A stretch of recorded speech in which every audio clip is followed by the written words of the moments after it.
오늘 본문은 이제 사울왕이 몰락해가는 모습을 단적으로 보여주는 그런 기록이 되어 있는 것입니다. 사울왕의 몰락은 어디서부터 시작됐는가? 사실은 사울의 몰락이 예견된 것은 오래전이죠.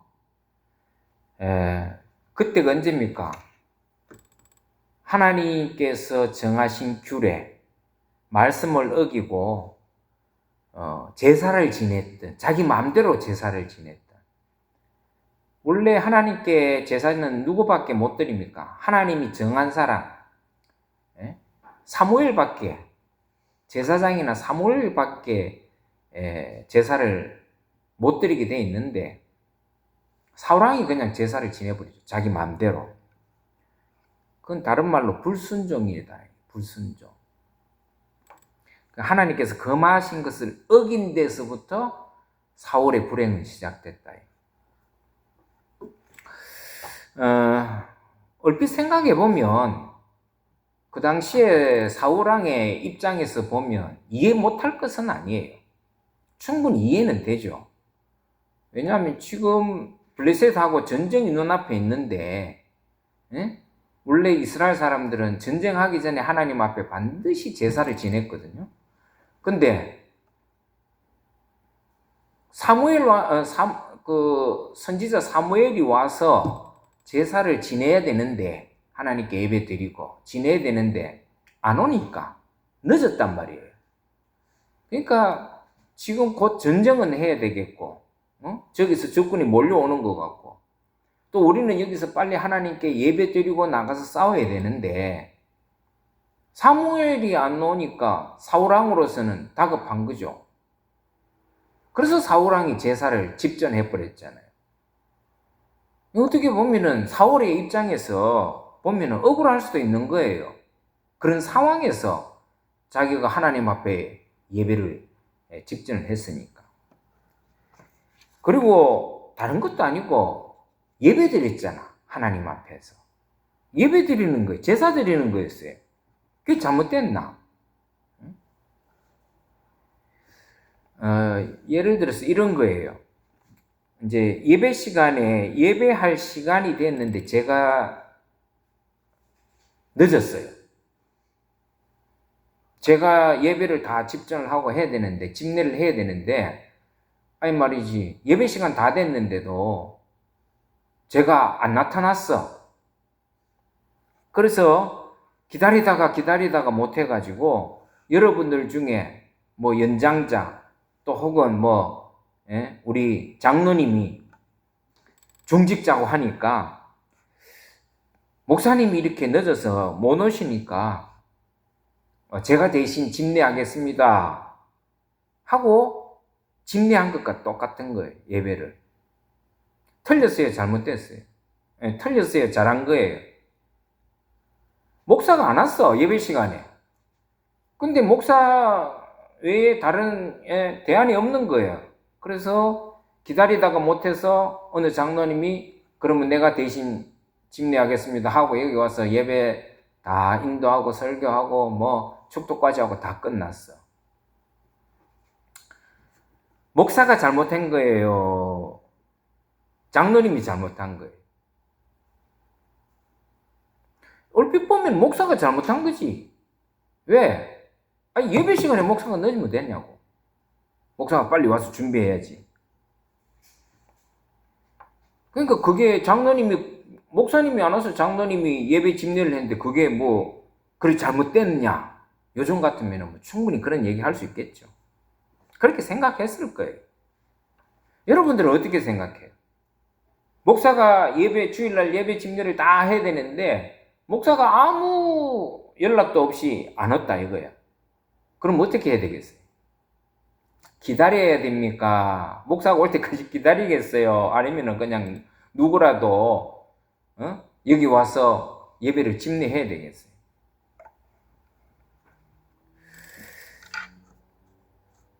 근데 사실은 예배를 못 드리는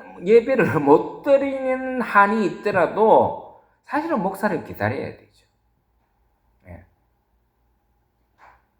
예배를 못 드리는 한이 있어도. 아니다, 뭐 예배를 못 드리는 것보다 뭐 장로님이라도 주관해서 드려야 된다. 그럴 때 우리는 헷갈릴 수 있죠. 근데 오늘 이 본문에서 우리가 추론해 볼 수 있는 것은 그래도 하나님의 뜻은 기다려야 된다는 거예요. 기다려야 된다. 그게 하나님에 대한 믿음이라는 거예요.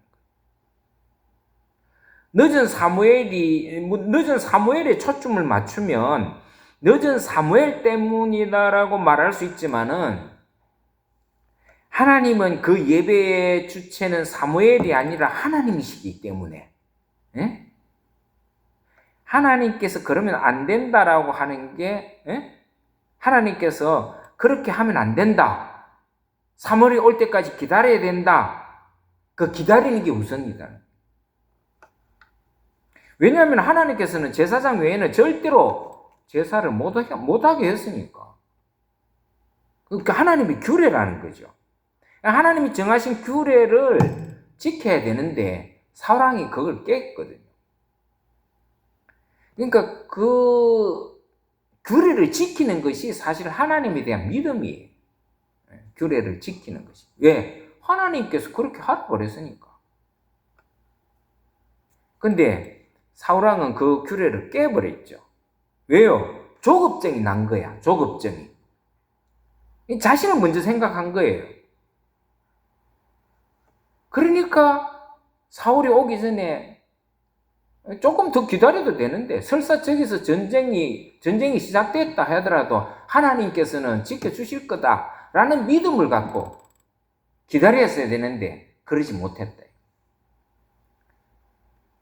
그때부터 사울의 몰락이 시작된 거예요. 어떻게 보면.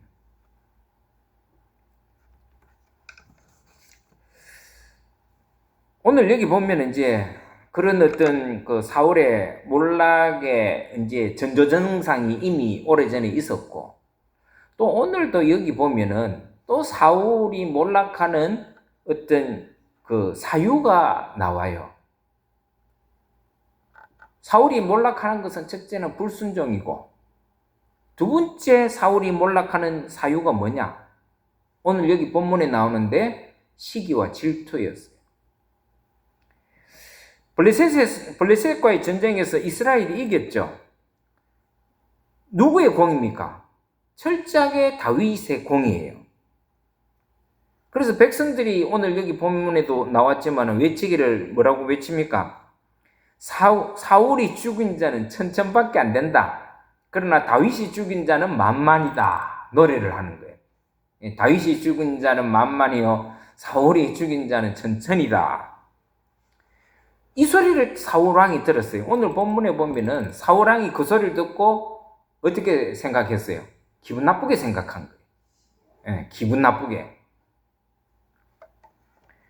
그래서 이게 나중에 자칫하다가는 이게 나라가 다윗의 나라가 될 것 같다라는 생각이 들었던 거죠.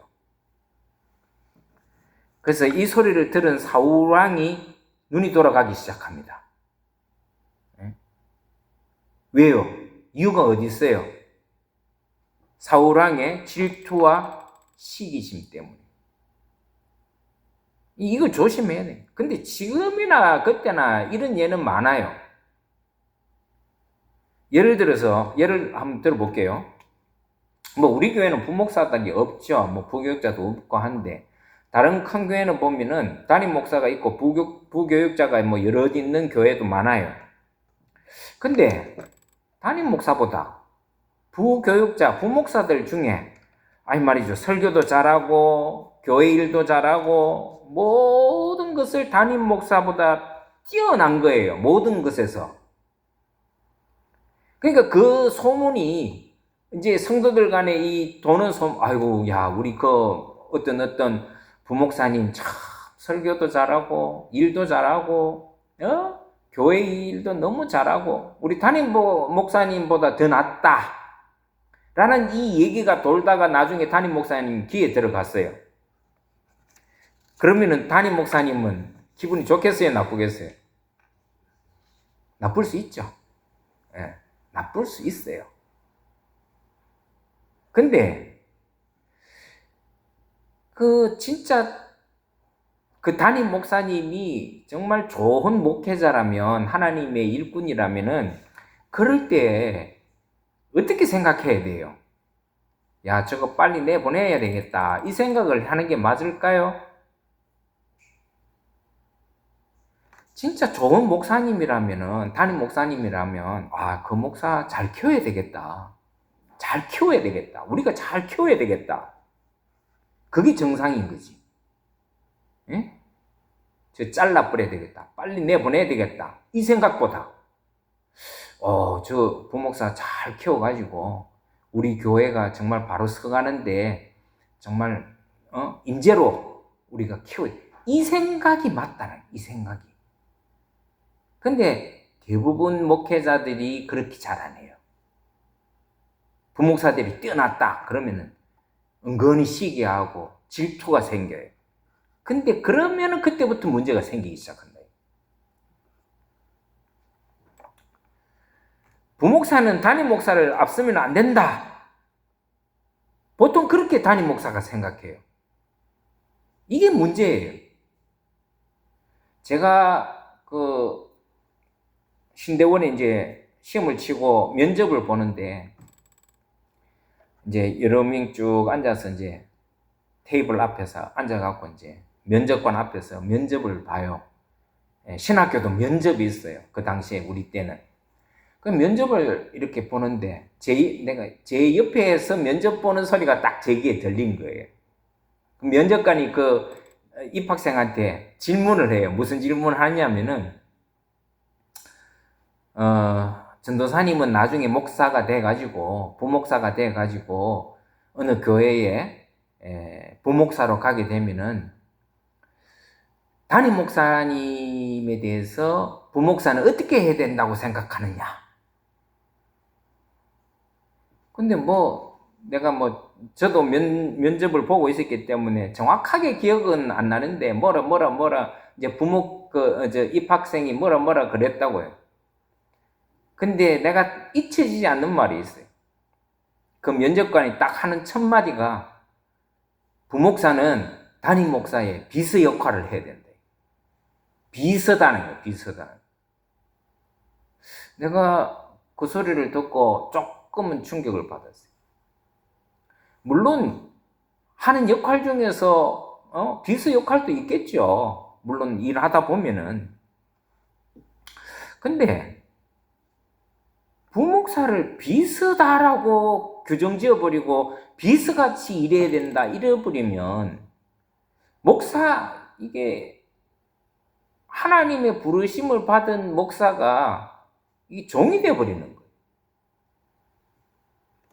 그러니까 또 그렇게 비서점으로 생각하고 부목사를 이렇게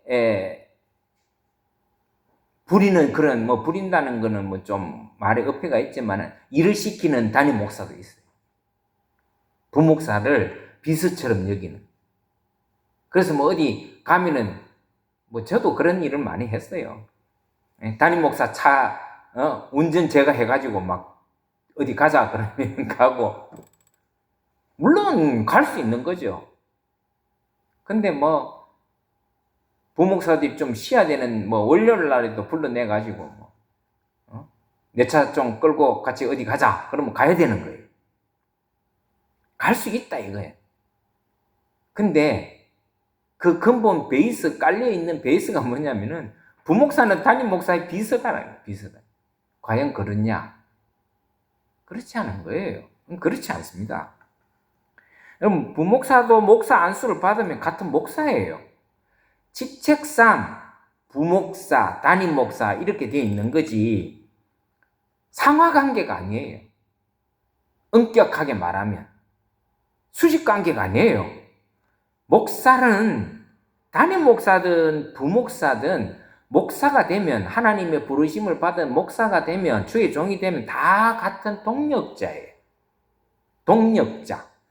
그 직책상 책임과 의무는 다르지만은 그 직책에 대한 또 존중과 질서는 있어야 되지만 그렇다고 부목사는 담임 목사보다 낮은 존재다라고 생각하는 것은 잘못됐어요.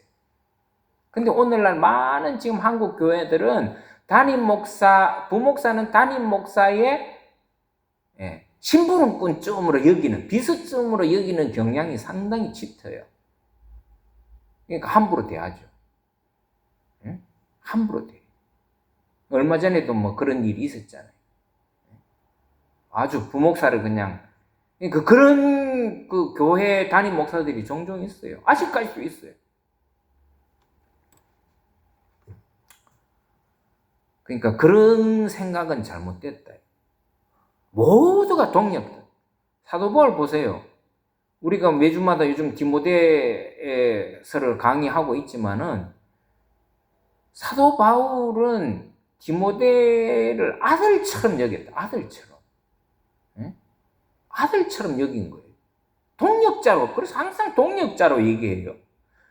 자기보다 나이가 한참 어리고 연배도 어리고 모든 것에서 어리지만은 사도 바울은 많은 그 사람들을 만나고 또 교제하는 가운데서 다 동력자로 여겼어요. 동력자. 그래서 사도 바울의 이 서신에 보면은 사랑하는 나의 동력자 누구 이런 말을 굉장히 많이 써요.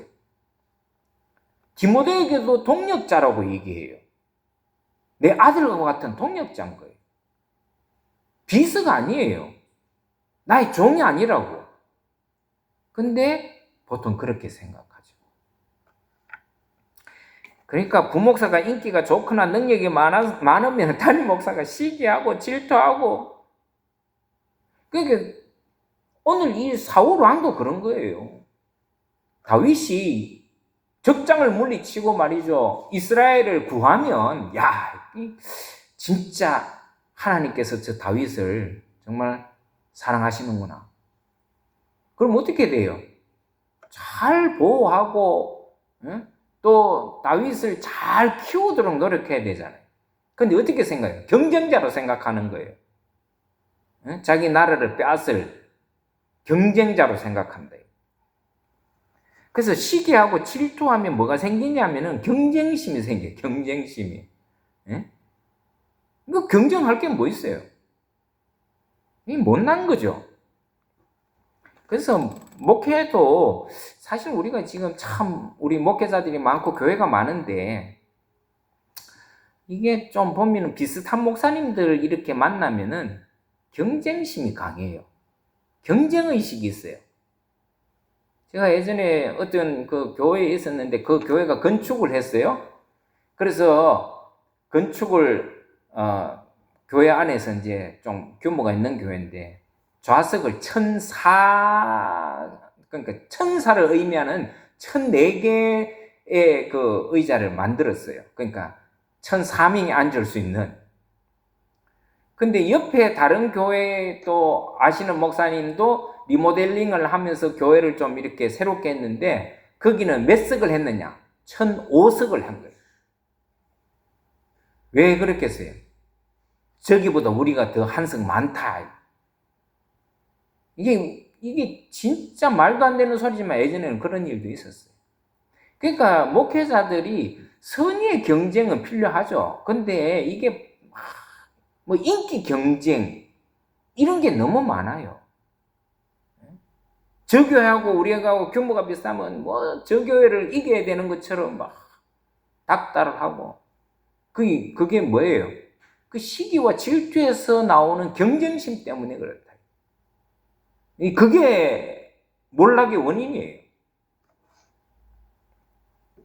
경쟁자가 되면 그때부터 문제가 안 생길 수가 없어요.